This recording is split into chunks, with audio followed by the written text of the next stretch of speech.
there you go. This is my wife, Amy. Okay, you're going to see her a lot. She's actually, if you're wondering about any brains behind any of this, it's Amy. I just kind of like, I would say I'm eye candy, but I'm not that either, so I'm not too sure what it is. But Amy and I have been business partners in Royer Neuroscience for a very long time. And she is an RN. Her area of specialty is in nutrition. Yeah, I'm going to knock that down. I got it. Yep, I got it right there. Boom. Her specialty is in nutrition and hormones. And so we're not talking about that tonight. Maybe that's another lecture, but that's awesome. So we're going to get started. And as people come through, we'll just kind of accommodate them as they come through. I'm going to give you a little background. I am a neuropsychologist, okay? So I look at the brain, I study the brain. Been doing that for about 32 years. I started when I was 8, so no, that wasn't funny, okay? You don't have to give me the sympathy laugh, but yes. So I've been doing it a long time. I've studied close to 70,000 brains, so I've done a lot. I love working on the brain. It's an honor and a privilege to work on the human brain. It's absolutely incredible. The more you see the brain, the more you understand how amazing it is. And anybody that says that they have it all figured out is blowing smoke, okay? It's very expansive, it's very complex, and it's not as simple as putting you in a diagnostic box and giving you a bunch of pills. That's not. The brain is beautiful, okay? And everybody in here, your brain is unique. And our job is to help you understand the uniqueness of your brain and how to make the most out of it, okay? You are fearfully and wonderfully made. You are. And so we want to talk about how that is as we go through this process. Just so you know, a little background. First third of my career, first 10 years, I was a division chief at a pretty large children's hospital in Michigan. Amy and I raised the 4 kids in Michigan for 25 years. They all grew up. We're on our 3rd grandchild as of a couple months ago. And when they grew up and left Michigan, it was time for us to leave Michigan. So we came down here. We've been here for 2 years, and we love it. But while in Michigan, loved the job at the children's hospital, except I started getting concerned through the 90s. This gentleman back here, what's your name again? Yeah. Rick mentioned this rare disorder called ADHD. You've probably never heard of it, okay? But you can imagine being at a children's hospital, how often you hear this. And our job was really, for most of the Midwest, for very complex cases involving the brain in children, to try to sort out what the real diagnoses were after they'd been in the system for a while and things weren't working. And what we started to find out is a lot of times, actually almost 70% of the time, kids were getting misdiagnosed with disorders like ADHD when really they had something else. ADHD is a real thing, but you have to look, you're going to hear me say this over and over again, you have to look at the brain, okay? You can't just look at behaviors. That goes for everything. You have a sleep issue. Has anybody looked at your brain? No. You're just like the last person who came in 15 minutes before with a sleep issue. And you got whatever med was on the shelf. Did anybody stop and take a look at upstream at your brain? And so I started to see this at the children's hospital, people getting misdiagnosed, and the knee-jerk reaction was medicine, medicine, medicine. I'm not opposed to medicine, but it needs to be done in a way that we understand the brain first. And are there other things that we can do to optimize and make your brain stronger? So Amy and I both kind of went on a mission early 2000 to say, how can we help people understand how their brain really works? And that's probably, 25 years later, that brings us to this room right here, is that we want you to know more than anything, 1, that your brain's amazing, and 2, how does it work? If you have an issue, sleep, attention, hormones, focus, you can't make your putts when you're trying to make them, whatever that is, it involves the brain, and let's try to understand the brain and make the most of it. I can tell you this, whatever you think your ceiling is, there's more there. There's way more than you realize. And so we want you to know about that, okay? We're going to go we're going to look at Amy's brain, and we're going to need a little volunteer later to look at your brain, okay? So Amy, Amy right now has an EEG on her head, and that EEG is, okay, so right here, just to get started, as we start to look at the brain, see this bottom line right here? Okay, that is not just a recording of something out there. That's Amy's brain. Okay, so like if she bite down on your, see, look, see right there, she bit down? Okay, relax. See that bottom line there? Okay, so that brain is running 24, is that cool? Yes. Right, that's her. That's her, right? And inside of there is this tapestry of wonder, like all kinds of things, like creativity and innovation and sleep and focus and maybe stress and obsessiveness and memory issues. Like it's all in there. We just have to like tease it out and look at it, right? And you think of all these things and all these people you know that people are telling them different things about their brain, but has anybody looked at their brain? Like right now, I'm looking at Amy, and I can tell you things about Amy. Like up here, see this thing going up and down at the top, that one right there? That's her level of recovery. So that tells me how well her brain is recovering. And you see that it has peaks and valleys. For somebody who has a sleep problem, that's going to be very, very low all the time, right? And the problem with that, if that stays low all the time, is eventually that's the precursor to memory problems. We can literally pick up memory issues years before somebody has that by looking at the electrical current in the brain. Isn't that cool? Right? And I can go up here and I can say, okay, let's look at the brain waves related to stress. And I can look at her stress brain waves, which are this middle one here.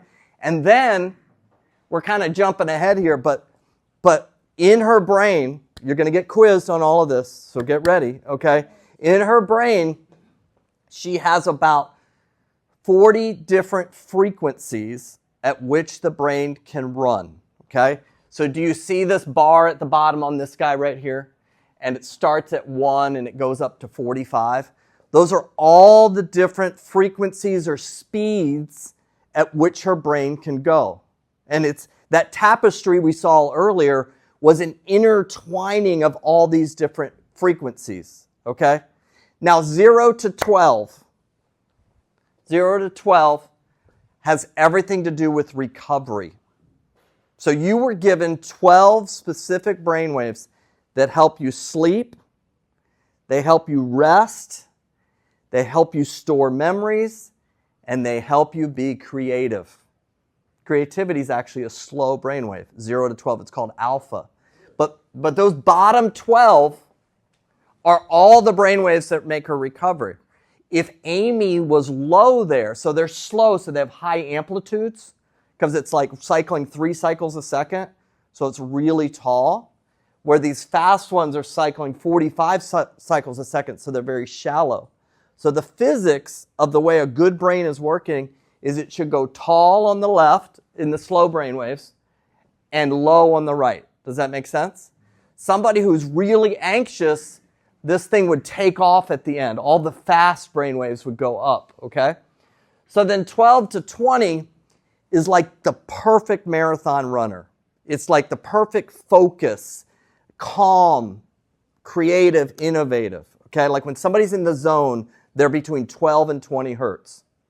And then 20 and higher, well, that's what we use when we get really stressed, okay, or obsessive, or worried, or there's been trauma in our lives that's repeated over times that we tend to have more of those. So when we're looking at Amy's right now, I can see an image of that, okay? And what I encourage you is along the way is to think about, well, what is going on in my brain? Are there some things that I should be looking at, okay? We're going to learn more about that as we go. Let's thank Amy. That was really good, Aim. Come on, thank you, thank you. Okay, very good. Okay, so let's stop that. And things you do for your husband. yes. Okay, let's go ahead and start with this. Okay, I'll shut this. I think we got everybody, right? First of all, I've already been talking a little bit. First of all, I want to thank you for coming, okay? I want to thank you for coming. And I do consider it an honor and a privilege to talk to you about your brain, right? I think it is the most important thing that you possess. Matter of fact, I don't think, I know it is, okay? So you talk to your house guy, about your house and its value and selling it and that kind of stuff, and that guy's important, right? And you talk to your financial guy, right? That's important asset. Maybe you talk to your car guy, right, about the car. I'm the brain guy, okay? And I really think of all the things that you possess, education, whatever that is, that your brain is your greatest asset, right? And you think about it. You work your whole life. You do different things. And what do you really want to have at the end or towards the end? You want that brain to be working really well. You want the body to work well too, but you really want that brain working well, right? And all the other stuff doesn't really mean much at the end if the brain doesn't work. And even as we're accomplishing things, we want it to be the best that it can be. So I did bring a brain tonight, okay? I always have an extra just in case, okay?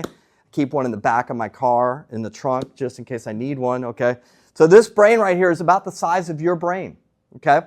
It's 3.5 pounds. It's really, really amazing, the most amazing thing in the universe. For 3.5 pounds, it consumes 20% of the energy you make. Okay, so think about what you ate for dinner or for lunch. That plate or the drive-thru or whatever, 20% of what you ate went to this 3.5 pound organ. Okay, we could do the math on that, and that's kind of interesting, right? Think about the rest of what you weigh and 20% right here because he's an energy hog.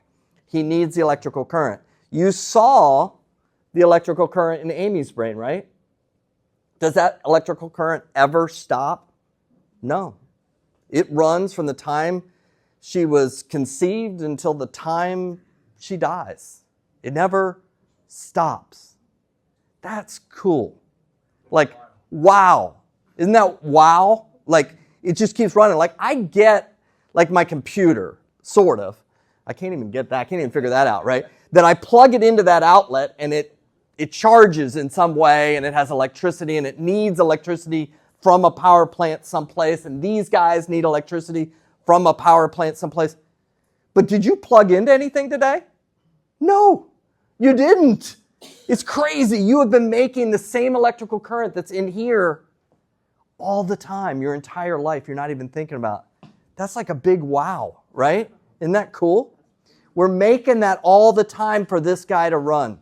And get this, all of you at one point were going through the second trimester in your mother's womb. All of you, everybody in this room, it was just a different year, okay? And during that time, at 20 weeks, you were making 150,000 neurons a minute. Wait a minute. What did he just say? You were making 150,000 neurons a minute. What stage was that? That was at 20 weeks. You weren't even born yet. Are you kidding me? What is this thing doing? And then those neurons, now, these neurons in there, they have grown over time. And you have billions upon billions of neurons. And they all have little extensions on them so they can touch other neurons. And these extensions, these connections, there's more more connections in this brain than there are stars in the entire universe as it exists. There's more connections in your brain. On your worst day, you are amazing. Really, you are. It's amazing. And those neurons are firing 1,000 times a second. This is crazy, right? And we just kind of like, oh, whatever. I don't care what fuel I use. I don't care what chemical I'm putting in.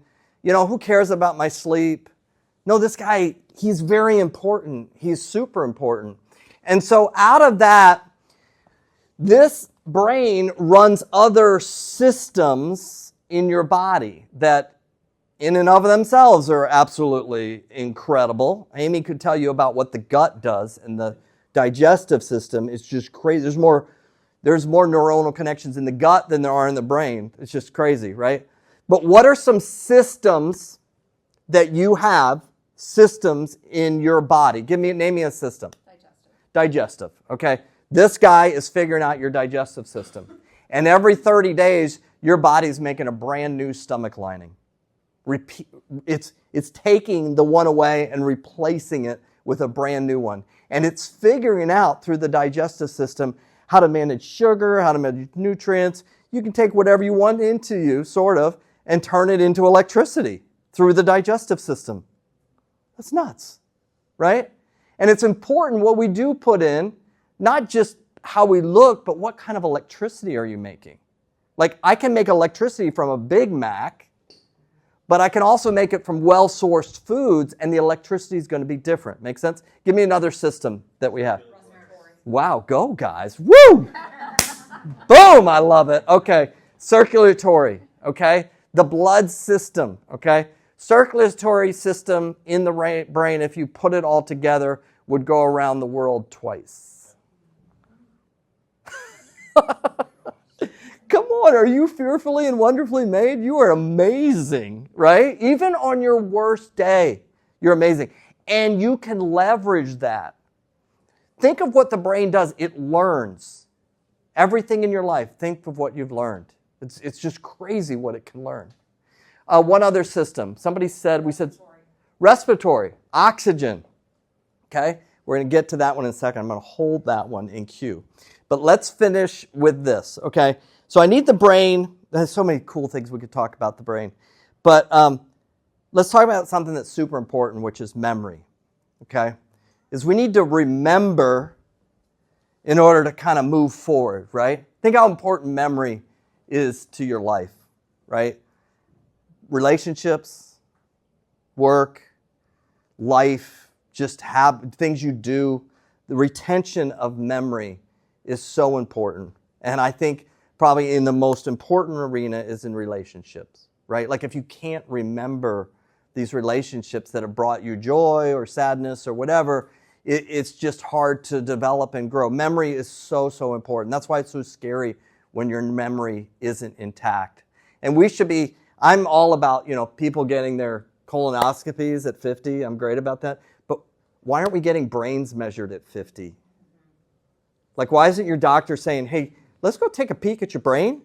Because, yes, I'm concerned about your colonoscopy, and yes, get that. But how about if we have ads about let's get your brain measured? Yeah, that's a good question, right? And that's where we have to kind of work and push on the system, right? Yeah.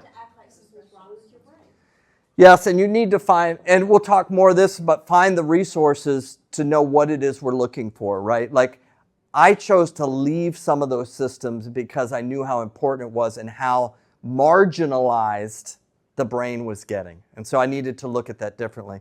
But let's finish with this on memory. Okay, so how much memory can the brain do?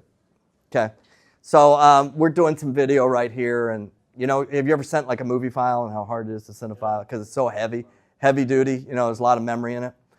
Well, the number on memory that the brain can do is, think of a continuous video running and storage of continuous video running, storage of memory. You think maybe 3 months, 3 years, 30 years, 100 years, 300 years of continuous video footage is the same amount that your memory retains. I mean, we're talking about volumes of memory storage, that it would take to store that much. And your brain is capable of doing that. And it's just an amazing thing. So we've talked a little bit about, do we all agree it's pretty amazing? Yeah. So tap the person next to you and say, my brain's amazing. Come on, you can do it. Come on. My brain's amazing, right? My brain's amazing, right? It is, right? It is. That's number one. Okay. So let's talk about how this thing works. Okay. It works off of electricity we talked about, right? We saw it on Amy, right? We saw the electrical current. That was pretty cool, right? And it's running all the time. Question is, where do I get the electricity from? Because we don't plug it in, and I don't have like a battery pack that I plug in and charge. So it's running 24/7. This is a power plant, maybe a coal one, I guess. I don't know. And it's making it. But where am I getting the electrical current? How am I making electrical current all the time? From what? Food. Food right here. Super important. Food is very important, and the kind of food. Okay? We're going to put that on the list. What else besides food? I got water. Somebody said water. Okay? So water and food. What else we got? Oxygen. I got oxygen. Sleep, super important. Sleep is very important. They're all important, but sleep, if I go 7 days without sleep, I will go psychotic. I will not know who I am, where I am, what's going on. That's why sleep deprivation is used as torture in people. And for some people that have sleep problems, it is torture in a sense, right? But without sleep for 7 days continuous, you would go psychotic. By day 13, you would die. There's not very many things that on this planet that's going to kill you in 13 days. And sleep deprivation is huge, and it's very important to the restoration. Do you remember those slow waves that were tall for Amy? Your slow waves almost have to be 6 to 7 times what's going on in the stress brain waves to balance it out. That's why we need to be sleeping a third of our day. That's just crazy to think about, right? But it's so important to memory restoration. But let's take food, water, sleep. They only make up about 10 to 15% of the energy. The person right here, what's your name? Right here, you? Yes, Jill. You get the A. You said oxygen. 85% of your brain's energy comes from oxygen. It's free. But you don't realize is many of us, I take a bet that almost everybody in this room is not breathing in a way that you're making the most of your oxygen. And it's something to leverage in the brain. Okay? I work with elite athletes. We have we have a brain room at the San Francisco 49ers. We've had it for 8 years. Worked with 13 NFL quarterbacks, all kinds of people in the elite sports. And just like the clinical side of things, it all starts with oxygen. If you could see those players come through, all the different guys that you know, if you follow football from 49ers, come through the brain room. They're putting their breathing belts on. And before we even work on the brain, we're working on getting their breathing perfect because oxygen is so important to the brain. When we're talking about where do we start with everything, it's breathing. And not just like yoga, which is fine, but you have to breathe in a way that you're getting a ton of oxygen. Actually, I brought a little illustration here. This is cool. I found this on Amazon, and I thought, wow, this is, and I was playing with it today. I'm like, Amy, this is really cool. So these are supposed to be your lungs, okay, and there's a little hole here, okay? And then this is, anybody know what this would be with our anatomy? What would? Diaphragm. So most of us breathe with our chest. Most people in the United States breathe about 13, 14 breaths a minute from their chest, and you can compress the chest, and you can move oxygen, but you're not able to open up the airways like you need to. So in each one of these guys, they're a little bit bigger than us, but in each one of these things are called, there's these little hair-like structures called alveoli, okay? This guy has 300 million alveoli.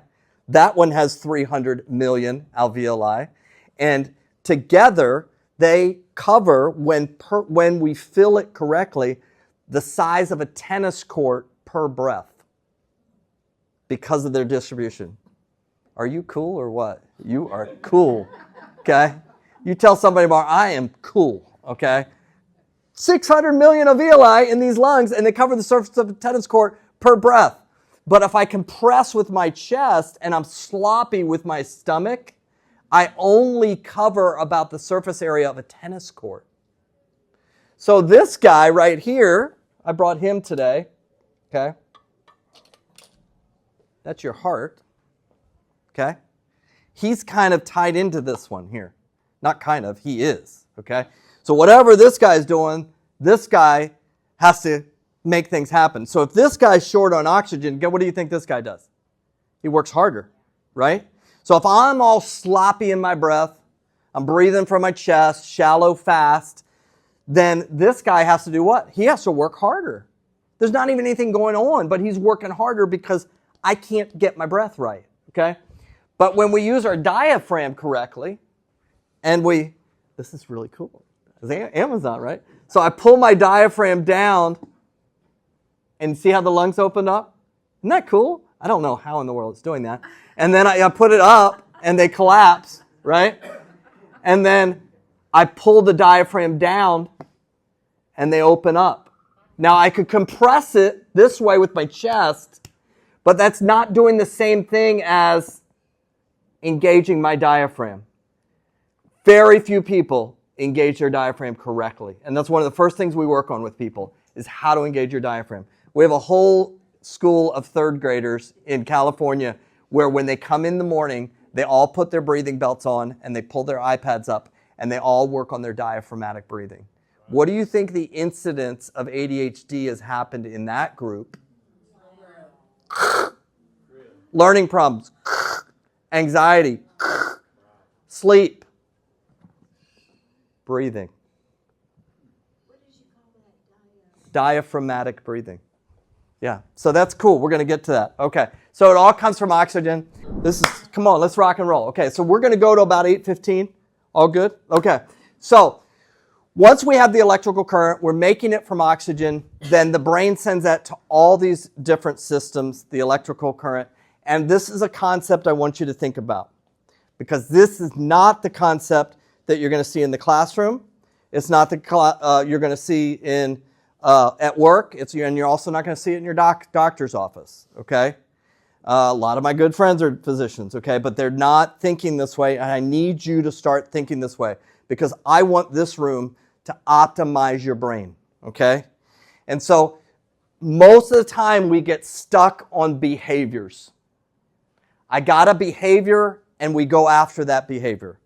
So let's say the behavior is I can't pay attention, okay? That becomes the thing that I answer the checklist on, and now if I give you enough amphetamine, you can pay attention, right? Right? That's a behavior. I can't sleep. I come in just like the last 20 people, but you're not like the last 20 people. There's only one of you. There's only one Mark O'Leary that exists on the planet that will ever exist like him. And if he walks in with a sleep problem, it's unique to his brain. It doesn't mean that everybody needs Ambien, that everybody needs Xanax. Those are behaviors. I'm not opposed to those. But before I decide that for Mark, I want to look upstream. Okay, we got that concept? Brain. The brain drives the body. We just saw some very interactions with the body. What about if Mark is doing this, compressing and not doing this, and this guy is working too hard, and I just say, here, take your Ambien. Right? I haven't solved an issue. I put a Band-Aid on it. It's like going to the car, you got a check engine light, and you go to the mechanic. 2 days later, you go pick it up, and you're driving out, and you're like, well, that looks kind of weird. And then you notice they put duct tape over the light. And you kind of like lean to the side, and you look and you say, the light's still on. And you go back to the mechanic, and he's really smart out. He goes, can you see the light anymore? Well, no, but it says check the stinking engine, right? Right? When you have a sleep problem, it says check the engine.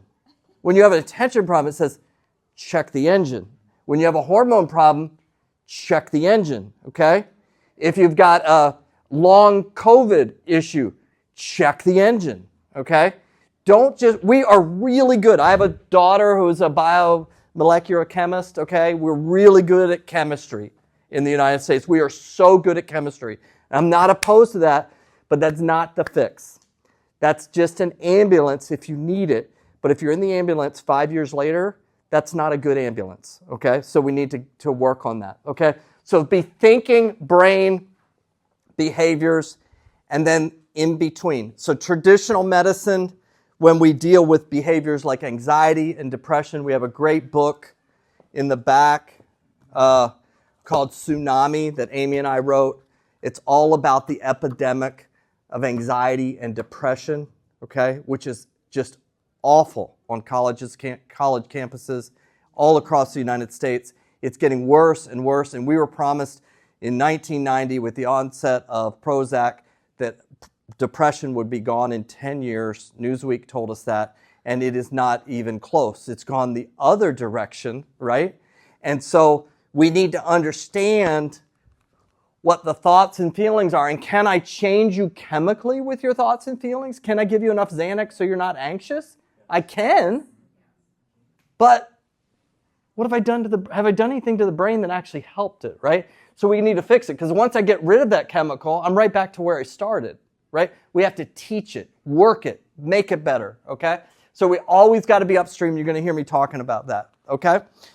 So let's talk about this guy. This is my favorite thing, okay? Well, the brain's my favorite thing, but this is part of the brain, okay?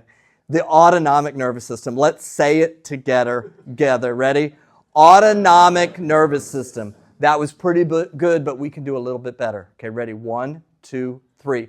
Autonomic nervous system. Yes, you're going to sound brilliant at work tomorrow. Okay, you're going to say, "Hey, ease off on the workload. You're pushing against my autonomic nervous system. That's going to disrupt the sympathetic response, and it's called adrenal reaction, which could lead to type 2 diabetes and obesity and cardiovascular disease. I need more balance in my autonomic nervous system, please." Okay. You're going to sound brilliant, right? But your autonomic nervous system, you've got to take this away.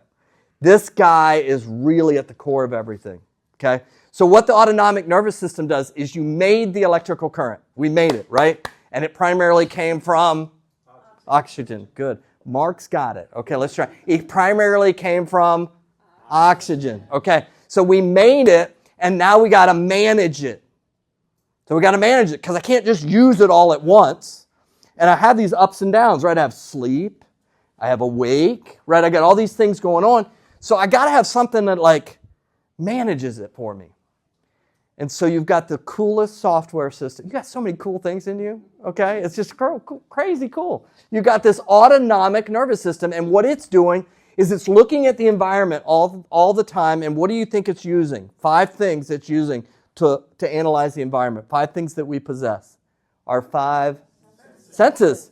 And those 5 senses give me information that my autonomic nervous system takes in, and it says, okay, let's use a lot of electrical current. Okay? And then it may take them in, and all of a sudden it says, let's use just a little bit of electrical current. Okay? But those 5 senses determine what the autonomic nervous system is going to do. Okay?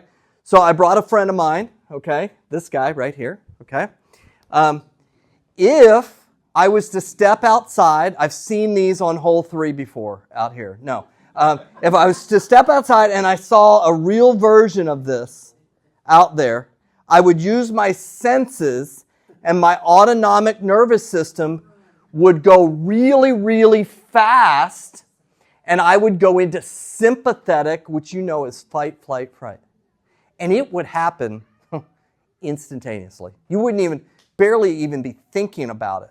And what will happen is, like if Amy, we were looking at her EEG, all of a sudden the EEG would kick up. You remember when I had her bite down? That was kind of making her use muscles to make electrical. But if it was a lion, you would have seen the same kind of thing, right? And when that happened, everything would light up, and then what would happen is this thing called the hypothalamus would light up, okay? And then that would send an information to something called your pituitary gland, okay? And then your pituitary gland would send a signal down to your adrenal glands. This is happening in milliseconds, right? Lights up like a Christmas tree, hypothalamus, pituitary gland, adrenal gland, and then what happens? What do my adrenal glands do? They release what? Adrenaline. Boom. We know it as cortisol or epinephrine, norepinephrine. We release that down here, but it started with my senses seeing this guy, and it kicked in this whole response, and it pushed out adrenaline, right? And so when that happened, all of a sudden, every cell in your body normally takes in a couple channels of sugar to stay alive. All of a sudden, it takes in 4 to 5 times the amount of sugar that it needs to be able to do the fight, flight, and run from the lion. Why do you think my body wants all that sugar when I see this guy?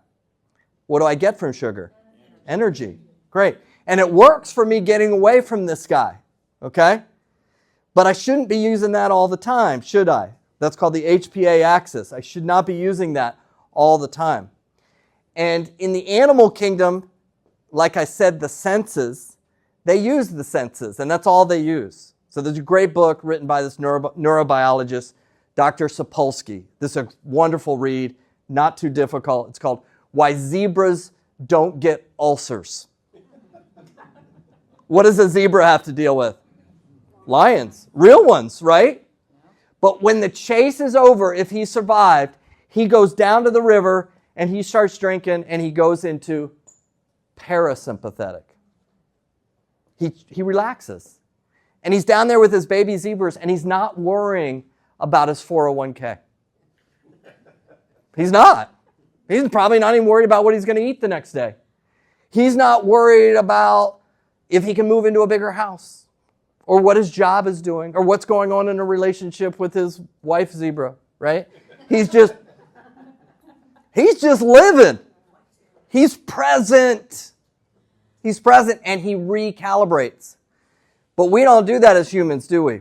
See, in humans, we have a big frontal lobe that can override our 5 senses, which is good because we can invent things like iPhones and cars and all kinds of stuff.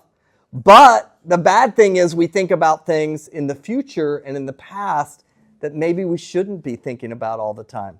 Does that make sense? Right? I can start thinking, what if this happens? What if? And I can start through with enough what ifs, I can create the exact same HPA axis response as if I saw a real lion just by my thoughts. So how do you shut that off? That's a good question. We got to balance the autonomic nervous system. But it's important to know the education of why that started was the body was trying to protect against something, but then it got stuck in this mode, okay? And so with my thoughts, I can do what ifs and be in the future. And I can also do what abouts. What about that happened to me? That unresolved past that's still the present, right? And instead of being present right here with you, being present, I can be like over here. I can be over here in the past and in the future. And I'm not really connected because I'm stuck in the what ifs and the what abouts. Make sense? And in those what ifs and what abouts, I create the same response. So why do we have higher volumes of obesity? It's because of overproduction of cortisol. We're sitting at desks wondering about what ifs. Why do we have more cardiovascular disease? What ifs? What abouts? Why do we have issues with dementia? Same thing, which is being referred to now as type 4 diabetes. And then type 2 diabetes, the number one cause of type 2 diabetes, is the overproduction of wanting more sugar, and I can't keep up with the production because I'm stuck in flight. So you got your notes in front of you. You don't have to write this down, but I think a good exercise is, what are a few of your lions? Yikes. Okay.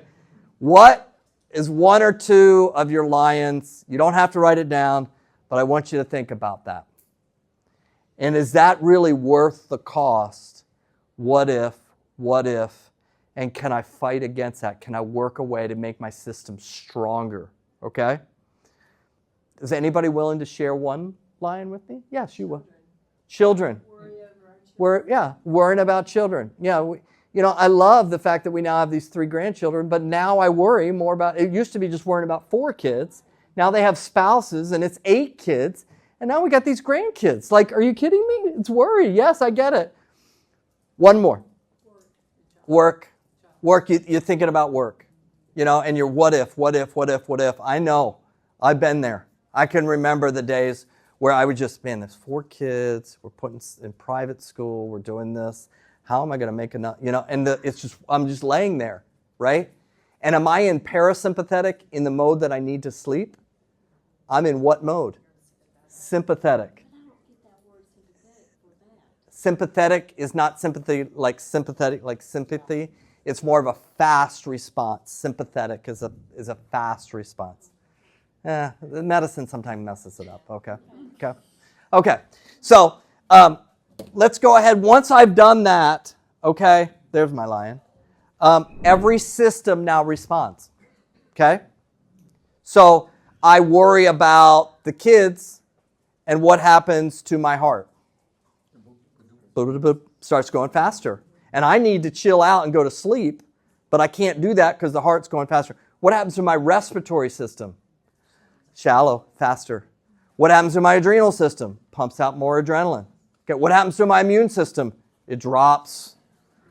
All of this stuff gets messed up because the brain has gotten involved and gotten the autonomic nervous system out of balance. Make sense? Okay, so let's do this. I've got a little exercise here we're going to do. Okay, you're like, what was that? You didn't know what that was back there, did you? Okay, so I'm going to need somebody to help me.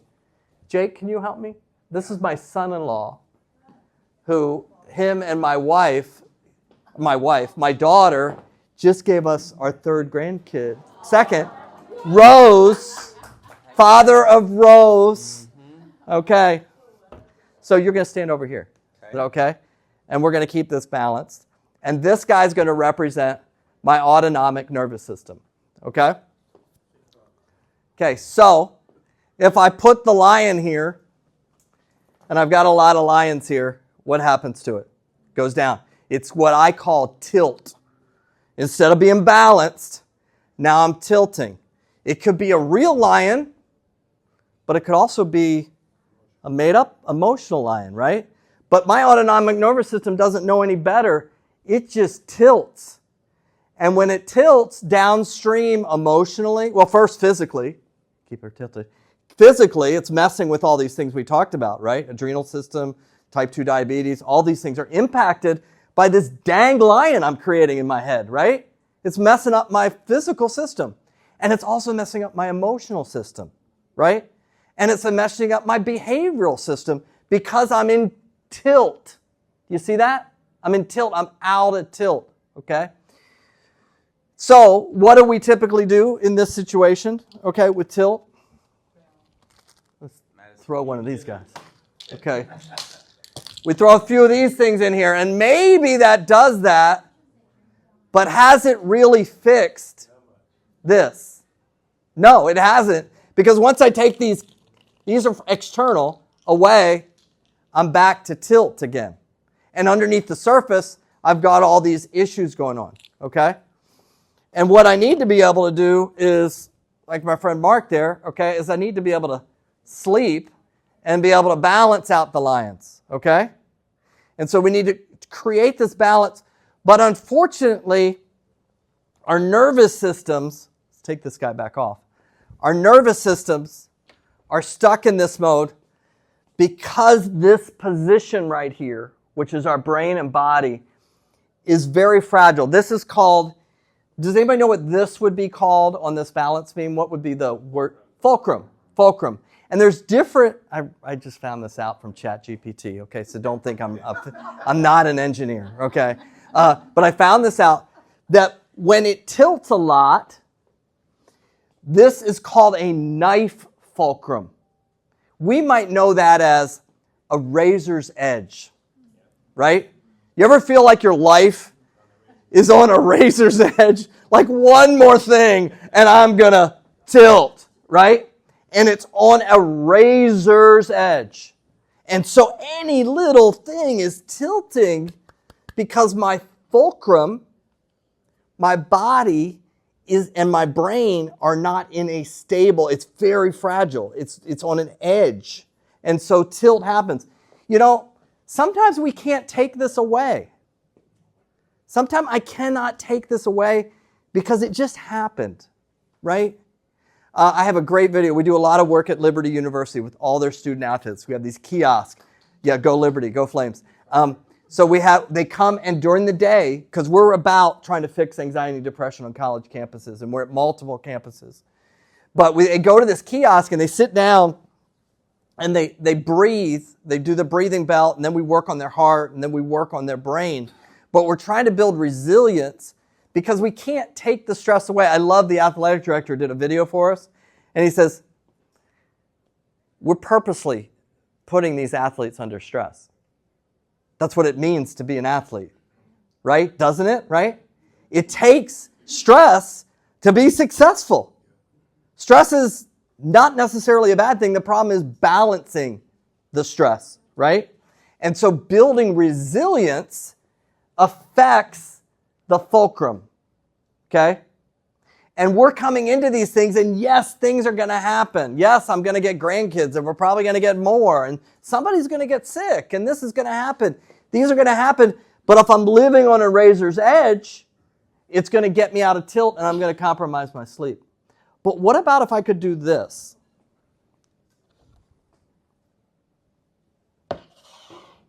What about if I could do that? What happens to my tilt? Makes it very hard to tilt, right? So I've had the opportunity, thanks, Jake. I've had the opportunity and privilege to work with a lot of clinical people, from autistic to sleep problems to all kinds of things, dementia, Parkinson's. But I've also had the opportunity to work with some of the most brilliant people in the world. I've worked with number one in the world in tennis 9 times. This person is so iconic. You all know who this person is, okay? 9 times. Do you know what this person does when they're at Wimbledon? Do you think they tilt in Wimbledon? No, they don't. But they're under pressure. It's a different kind of pressure. They're under pressure. They don't tilt. Well, why does somebody else tilt, but they don't tilt? You can point to somebody that you're like, they got it worse than me, but they're not tilting. Why am I tilting? Because it has to do with the nervous system in your brain and body upstream, not chemicals, and how do you improve that, okay? I'm going to need a volunteer that we're going to, oh, that was quick. And then we're going to do a lobotomy. No. Okay, come on up. What's your name? Kylie, come on up. Amy's going to help you. We're going to look at her breathing and her heart to impact tilt. So, one of the first things that we can do is, what's our number one source for energy? Oxygen. Okay? If I'm not doing this correctly, what happens to the edge? It gets narrow. If I'm not paying attention to it. So we have this great program where 8 minutes a day, you put this belt on, we have you sit down, you breathe, we measure what your heart's doing, and get your breathing perfect so it lines up with your heart. What are we doing? We're widening the razor's edge because we can't control what you're going to experience. I can't control that number one in the world in tennis is going to have a tough match, right? And I've had the opportunity to work with number one in the world in golf 5 times. Same kind of thing. He doesn't tilt, okay? He doesn't tilt because he's working on physiological things. It's not just by chance, but he's working on things. So we're going to look, is it Kylie? Yes. We're going to look at Kylie's breathing in a second and how it relates to her heart. But working on your breathing is very, very important. And I'm not just saying doing yoga. Figuring out how to get that perfect breath that then impacts the heart. Have you ever thought, like, I do work with special forces people as well, okay? Like, how do these guys and ladies, okay, they're literally in battle, right? There's bullets going over their head, and this guy's on a sniper rifle, and his heart is not skipping a beat. His skin temperature is perfect. The electrical current going across his skin is not even fluctuating. The brain waves are staying stable. How in the world is he doing that? He's not just taking a bunch of Xanax, right? He's training his body. We do a ton of work with people with ALS, okay? And it's a very tough disorder. Like we just saw 15 people with ALS last week, okay, down in Antigua. And when I talk to those people about what we're working on, which is the first things are breathing and heart rate, so you guys are in a bigger battle than any soldiers ever had. And I've got to get you the best to be the best. You guys are in your own battles, right? And it doesn't start chemically. It starts with the gift that you've been given of oxygen, okay? And working with your heart. So we're ready to go with Kaylee? Kaylee or Kylie? Kylie, okay. Well, I should get that right, shouldn't I? Let's see. Okay, so Kylie. So this is, we have this app, and I'm going to put her, we're just going to use my name, okay?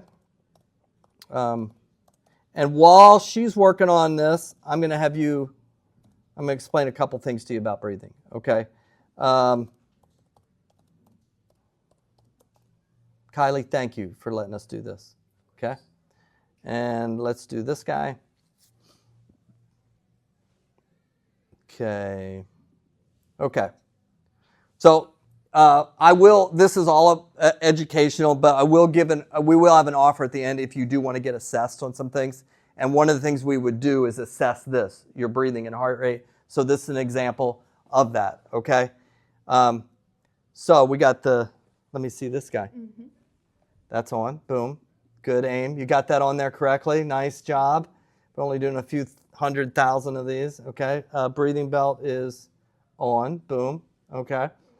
And you don't need the exercises. Okay, so you're just going to sit there for a second, okay? You good? Yeah. You just do whatever you want to. Breathe, okay?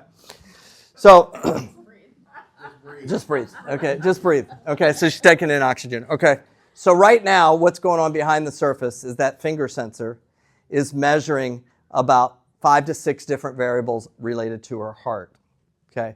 So your heart works in different speeds, and based on the oxygen flow, it decides how fast it needs to work, okay? So if it's not getting enough oxygen, does it go in a sympathetic or parasympathetic state? Sympathetic, okay? If it gets tired, it's sluggish, you're having energy issues, it will go into parasympathetic. But there's a certain spot, and you can look this up when you get home, called coherence. Coherence is the perfect balance of stress and recovery. Did I say we're going to get rid of all stress? No. Even in the heart, you need stress. So the perfect balance of stress and recovery is called coherence. That is initiated by breathing, okay, by breathing.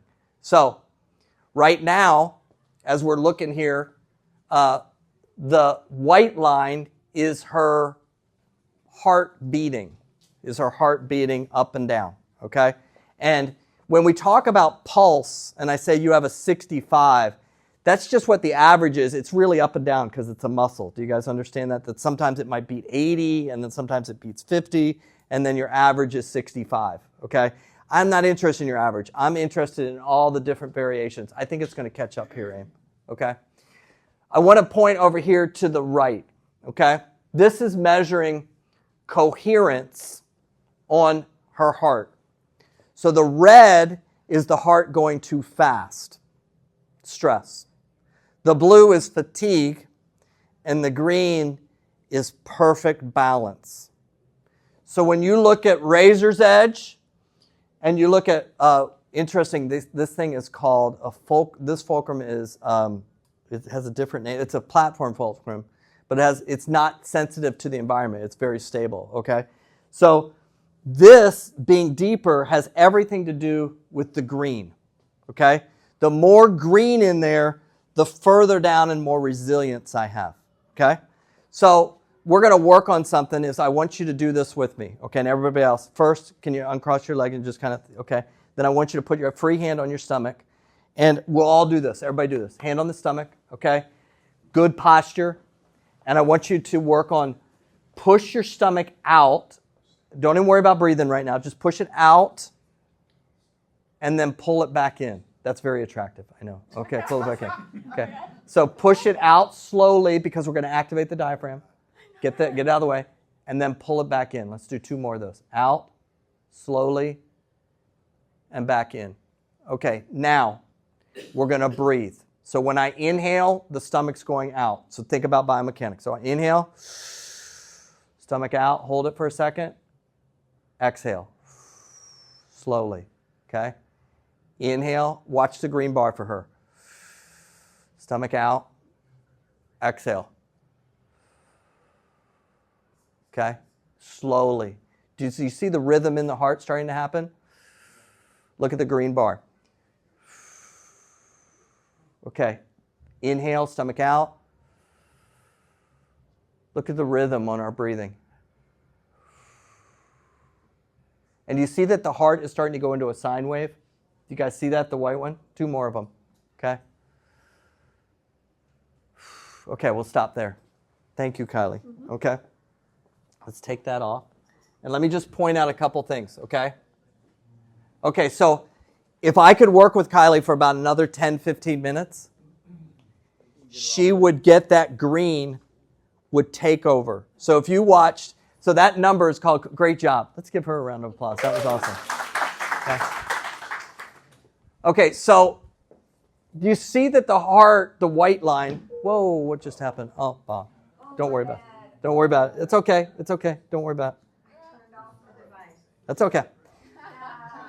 It's okay. We're all good. So what I want you to understand is that green bar is called coherence. Coherence. So let me show you what happens. This is awesome. Okay. When you do coherence, and all you work on is coherence, by moving your diaphragm, getting the heart balanced. This is a study of 14,000 people, so this is not a small study. Over 8 to 9 weeks of all they did was try to improve the green bar. And when you improve the green bar, what happens to the fulcrum? It goes down because I have more resilience in the system. They worked on improving the green bar. Kylie started at about 30. She got as high as 60. I'd want her to be at 90 no matter what's going on. Even if bullets are going over her head. Or if somebody wants to sleep at night, what do I want their autonomic nervous system to do? Coherence up. If I'm trying to deal with anxiety, stress, coherence up. Because if that's up, I cannot get in a panic attack. It's impossible. Okay? Coherence up, I focus better. Okay? This 14,000 people over 9 weeks, these are the numbers that happened. This is not a chemical.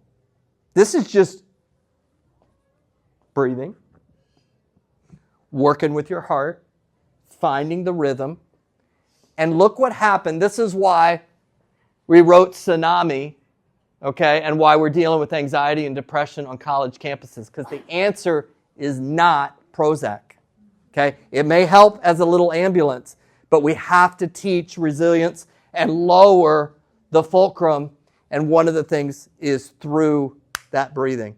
56% decrease in depression in 9 weeks. That's crazy, okay? Sleep. What about next time somebody went in their doctor's office before getting a pill, the doctor said, let's get you on a breathing program and let's see what starts to happen, okay? Come back in 8 weeks, tell me where you're at. Well, I'm going to tell you they're going to be about 40% better in their breathing, okay? And so we want to try to work on that. Okay, let's do one other volunteer. Let me see how I'm doing here. I've got just enough time to do one. Amy's like, you're pushing it. You're pushing it. Can we look at one person's brain? Is that okay? Yes, we can? Okay, you guys okay if we look at one person's brain? Okay, so I need a volunteer. Okay, come on up. You can come on up. Yep, you can sit right here. Amy's going to hook your brain up, okay? So we're going to look at, what's your name? Sydney? Cindy. Okay, Cindy. So not only do we first, are you guys tracking with me on what I'm trying to do here with the fulcrum? Okay? Is I'm working on not chemically altering this, but building resilience. You are amazing. And you can leverage these things inside of you. Okay, you need the technology to show you how to do it, how to work on your breath, how to work on your heart, how to see those things, okay? So we're now going to look at the brain, and we're going to put this on here because this is the last thing that I would do to build the fulcrum, is work on the brain. So let's talk about these brain waves one more time. 1 second.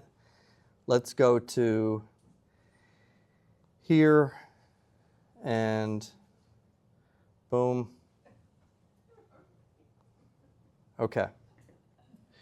So let's see if you remember, how many brain waves do I have that allow me to rest? 12. And now you know what those would be called, sympathetic or parasympathetic brain waves. Those would be parasympathetic. That's kind of interesting. The blue color that you saw on Kylie's heart was the parasympathetic response in her heart. Brain waves over 20 are fast brain waves, so therefore they would be called sympathetic.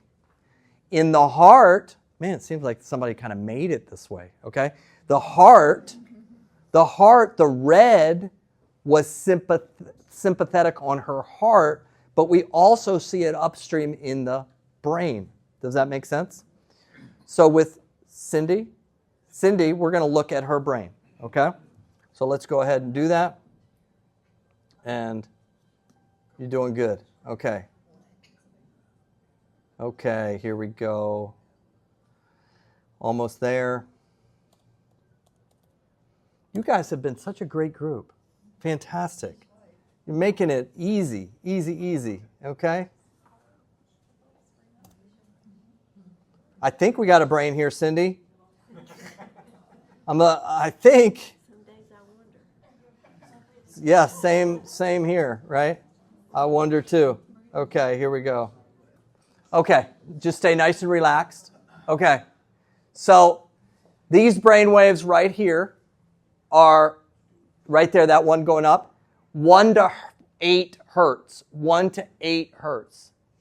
Would they be parasympathetic or sympathetic? They're 1 to 8. Look how much you've learned, right?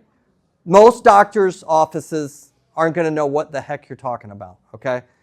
And that's okay. My son's a physician, okay? They're just not trained in this stuff, and they're trained in other methods, okay? But 1 to 8 hertz is her slow brain waves. What do you notice about her slow brain waves? They go up and down, right? I want more of her slow brain waves. And I want you to notice something. What do you notice? You can't see this yet, okay? Do you see this video? Do you guys see that video? Not really. Okay, what did you notice that just happened in the video? It blank, okay? Now watch. Stay nice and relaxed. Close your eyes for a second, Cindy. Just relax. Wait to see that bar up there that's below there. She just got a pink.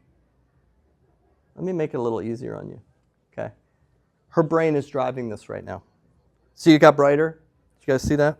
Okay. Yeah, did you see it get bright? It's dimming. Her brain is doing that. Okay, so her brain is driving the video. So I can change, if I want to improve that brainwave right there, I can change this threshold that every time she goes up, if I want her to sleep better, is make more of the brainwaves related to sleep by adjusting that bar. And she can watch this video, and that video is going to go on and off and show her when her brain is where it needs to be. You're adjusting the bar. See this pink bar? Yeah. Yep.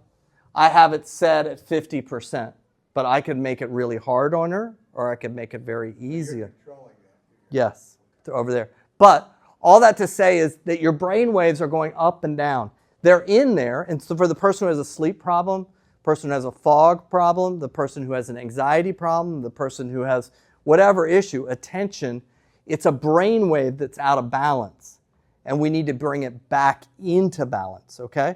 So as we finish up, let's look at the slope here, okay? So does anybody notice anything a little bit different about this slope than Amy's slope? It's going down quicker.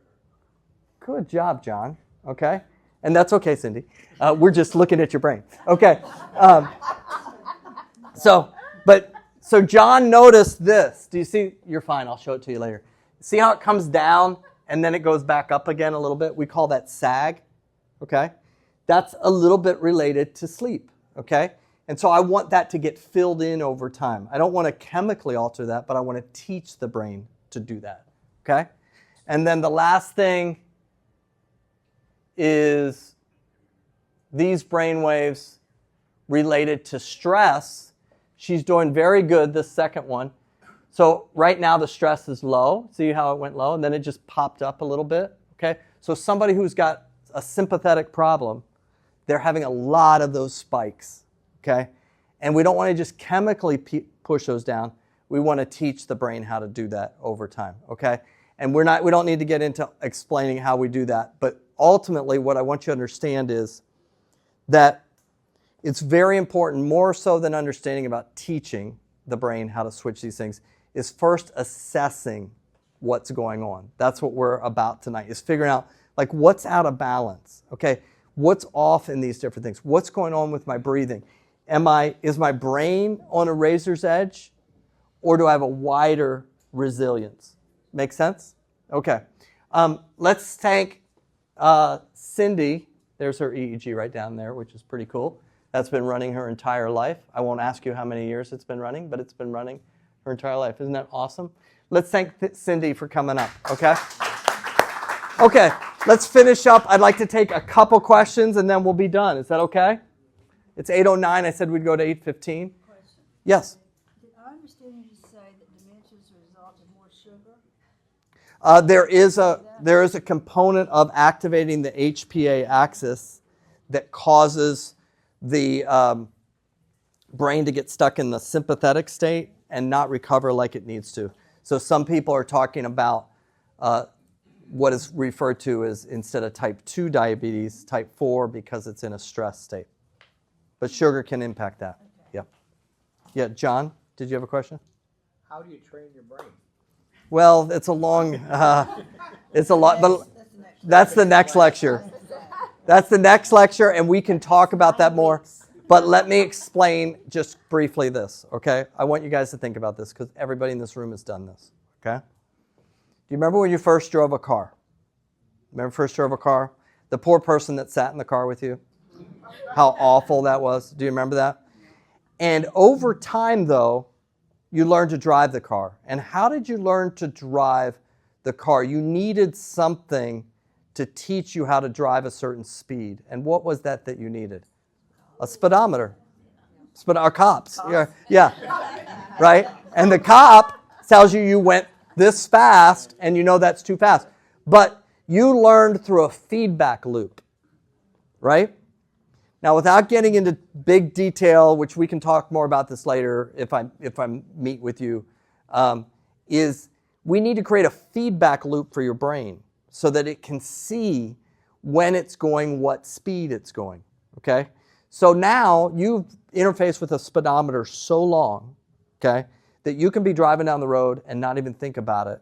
And I can say, how fast are you going? Don't look at the speedometer. And you can say 60 miles an hour, okay? The problem you have with your brain is you don't know how fast you're going. You don't know how slow you're going, right? We need to create a speedometer for you and then create a system that whenever the brain is in the right speed, you get rewarded for that. When it's going too fast or too slow, you get an indication that you're going too fast or too slow. Before getting deep into that, the best place to think about is first, how do I work on my oxygen and my heart? That's stage one. That's where we all want to be working. Those third graders in that classroom, the person who can't sleep, the person dealing with anxiety, attention, first work on the oxygen flow and lower the fulcrum.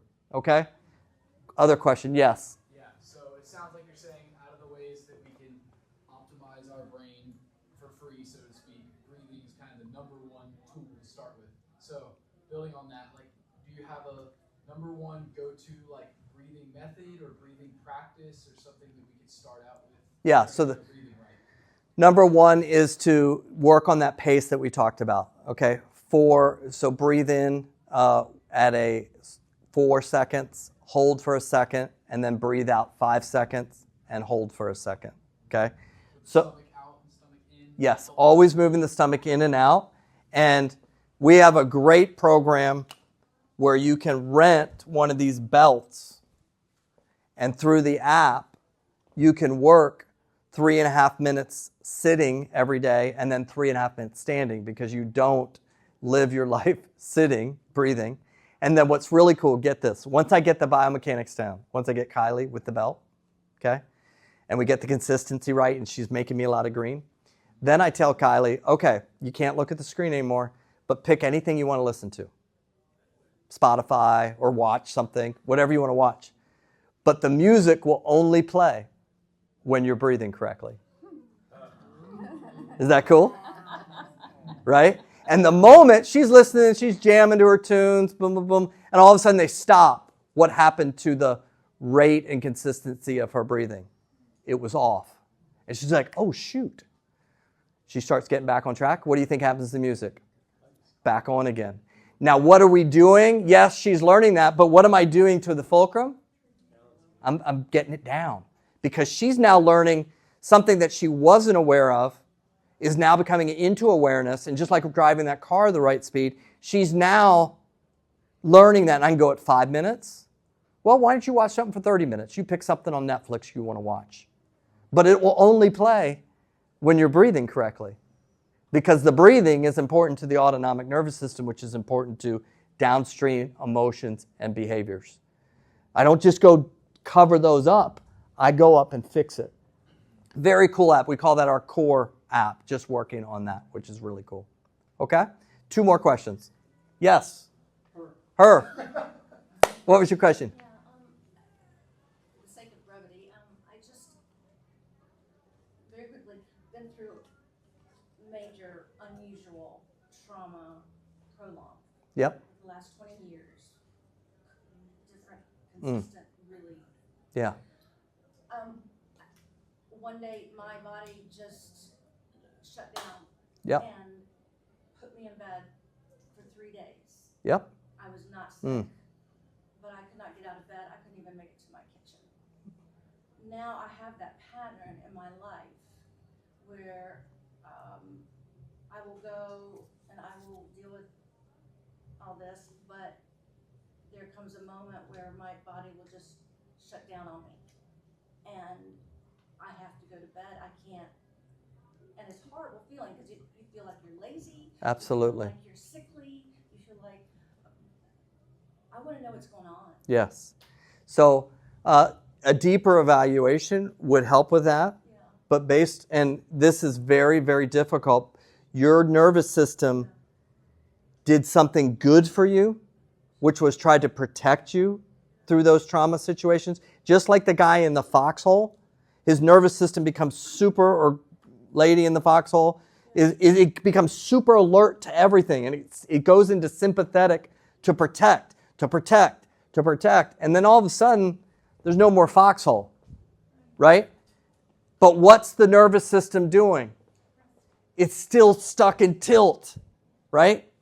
So we got to rebuild that nervous system and say, let's start with the basics. Let's get the breathing. Let's get the sleep. Let's get the brain. Let's get the hormones. Let's get everything where it should be to unprogram what was a normal response to an abnormal situation that nobody should have to go through, right? And so that's not like chemically altering doing, it's working with your body and brain is still the most amazing thing that exists on the planet.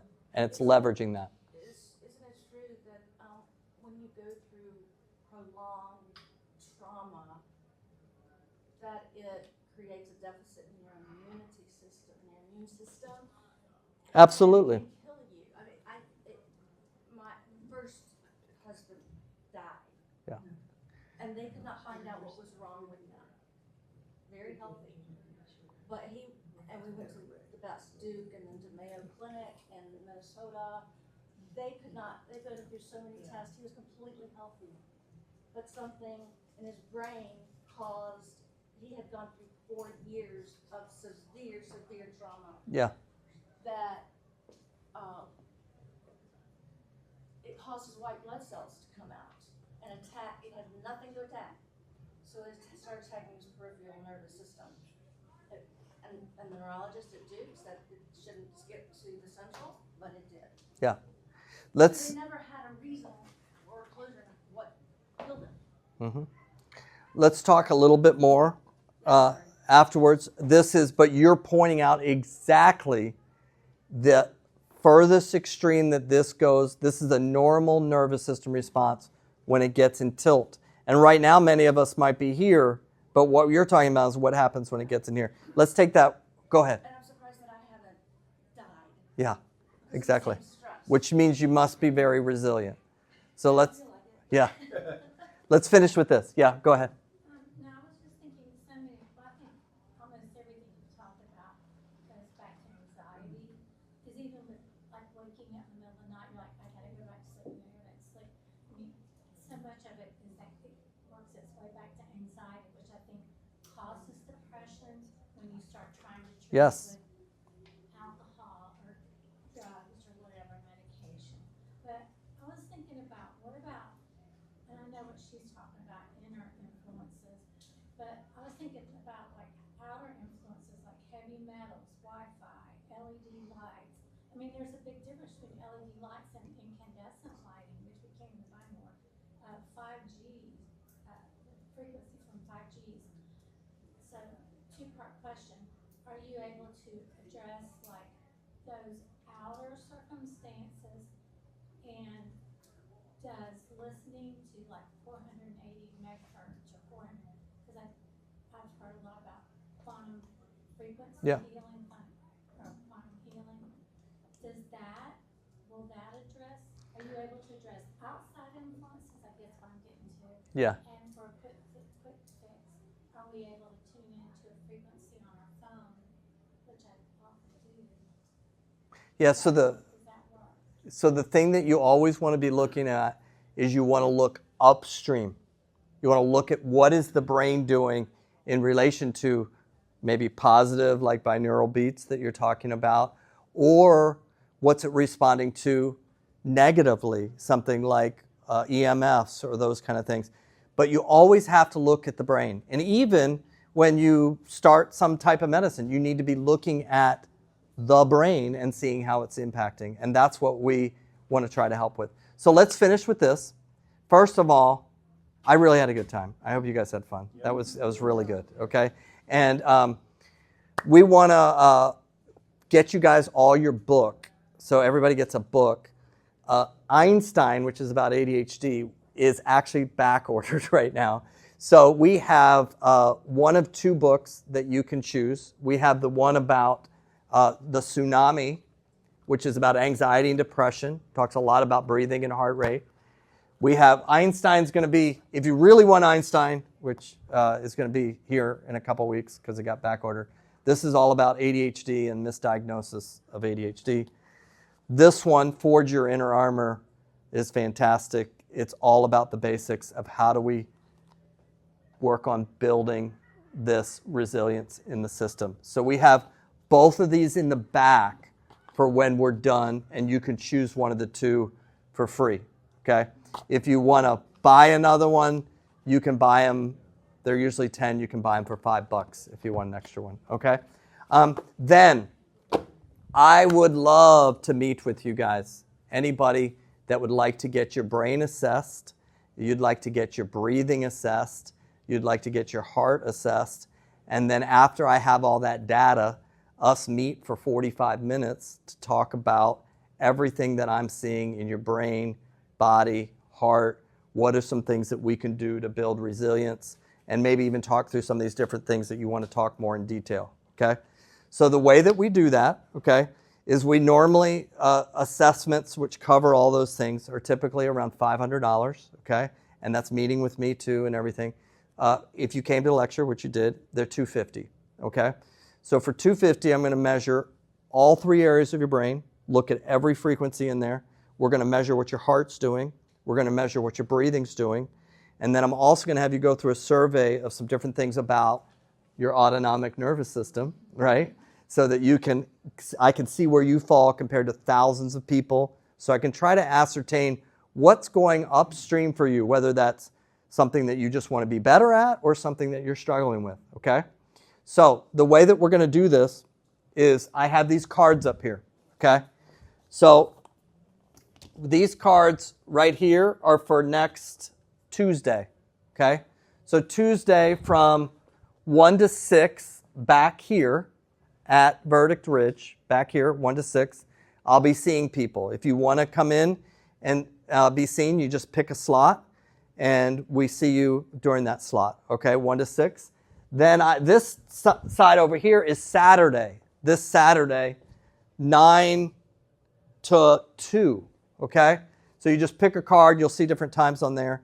And we collect all the data at that point because I need to get this stuff on you, collect it, and then I meet with you on a Zoom call to go over all the results. So this is kind of like the labs. I can get my labs, and then you go your way, and we connect on a Zoom, and I meet with you for 45 minutes to walk through everything about your brain and body, okay? $250 if you have a family member that's not here that you want assessed, you can apply the same discount to them, okay? One last thing. If those times don't work for you, try to make them work. But if you can't make them work, let us know. Everything we do is in the home. We do all of our training, all of our work goes to your home, and you use the equipment in your home. So we can send the equipment to your home and assess you there via Zoom. If you cannot make those, that's not our preference because it just makes it very complicated sending out a couple $1,000s worth of equipment to all your places. So if you can help me out by doing that. How long does it take to do that? This, to get the labs, take about 30 to 45 minutes. That's it. Yeah. So it's not that, it doesn't take a lot of time. So you can probably be in and out in 30, but we're going to spend a lot of time on the phone. That's where it's like, okay, I've seen your brain, I've got your heart, I've got your breathing, I've got your autonomic nervous system. Now let's talk about upstream. What's it going to take to get downstream looking better? Make sense? Cool?